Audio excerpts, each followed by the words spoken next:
Moi, dans mon mindset, moi, je vis comme un Bamileke. Je ne dépense pas. Parce que ce qui est bon ailleurs, il faut récupérer. Je ne dépense pas n'importe comment.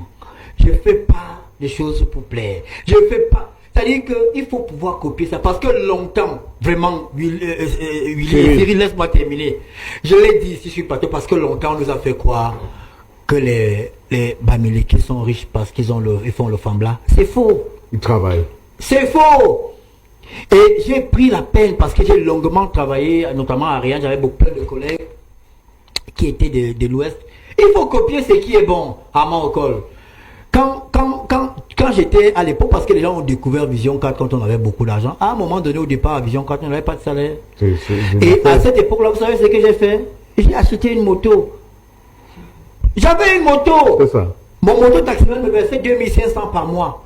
Quand tu as la moto 2500 par jour, même si ton salaire de journaliste ne passe pas, par semaine ça te fait combien? Tu as déjà quelque chose. Et c'est ce que les gars font. Comment les gars font? Le gars arrive à Yaoundé, il vend les ceintures. Il va au marché Congo, parce que je l'ai fait également. Cyril, en 99, cette année-là, mon père est décédé. Il m'a laissé un champ de cacao. Quand j'ai vendu mon cacao, je suis allé au marché Nkololoun à Douala. J'ai acheté les ceintures. La ceinture au marché Nkololoun à Douala coûtait 500, 600 francs. Au marché central, on m'a fait fabriquer un comptoir en bois. J'ai pris un gars. Il y a les témoignages sont vivants, il s'appelle Mbang Conrad. Mbang, il est là. Après, il est parti au Maroc avec mon âge. Bon, je ne vais pas revenir là-dessus. Vous savez, vous achetez une ceinture à 500, 600 au marché Congo, c'est Congo, marché Congo à Douala. Vous la revendez à Yaoundé entre 1200 et 1500 francs CFA. Il y a même des jours où il y a des clients qui sont pressés, qui t'achètent la même ceinture à 3000 francs. J'étais étudiant.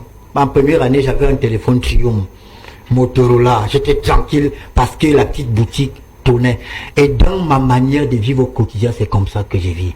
Chacun d'entre nous doit pouvoir copier ce qui est bon ailleurs et le prendre. Et c'est depuis ces jours-là, parce que j'ai étudié, j'ai causé, je vais passer son nom, il m'a dit, j'ai arrêté la ceinture parce que mon frère, justement, un de mes frères m'a pris tout l'argent, il est parti au Maroc avec mon argent et mes ceintures, il a tout vendu. Voyez-vous, si quelqu'un, tu vas à Douala avec 100 000 francs, tu achètes les ceintures à 500, 600. Si tu réussis à revendre toutes les ceintures, en 3 ans, tu sais ce que tu peux avoir. Alors, ce qui se passe, c'est que le gars, vous voyez le gars qui vend les ceintures, vous vous moquez même de lui. Il mange du tapioca avec des arachides, mais il fait chaque semaine une cotisation. Peut-être de 20 000 chaque semaine. Il fait tout pour que le samedi puisse avoir ses 20 000. 20 000 fois, l'année a combien de semaines? 52. 20 000 fois 52. Il ne s'arrête pas là. Les gars font des cotisations de 3 ans. Donc sur 3 ans, ils gardent 20 000 chaque semaine. Au terme de 3 ans, le gars qui vend les ceintures en route, ou bien à pied ou sur la moto là, il a des économies qui lui permettent d'acheter un taxi.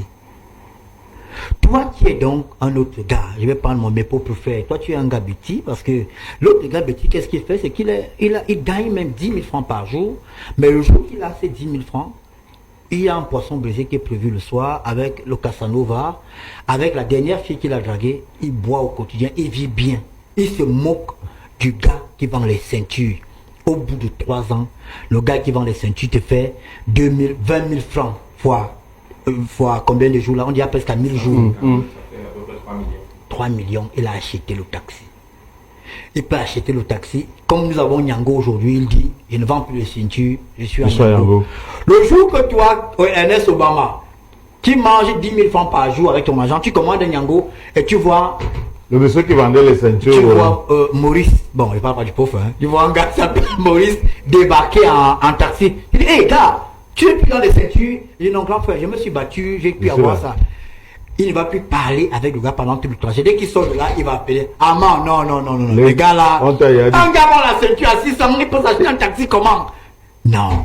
Il a fait la politique de ce moyen. Nous tous, nous devons copier. Nous tous, on copie les doigts là, amant.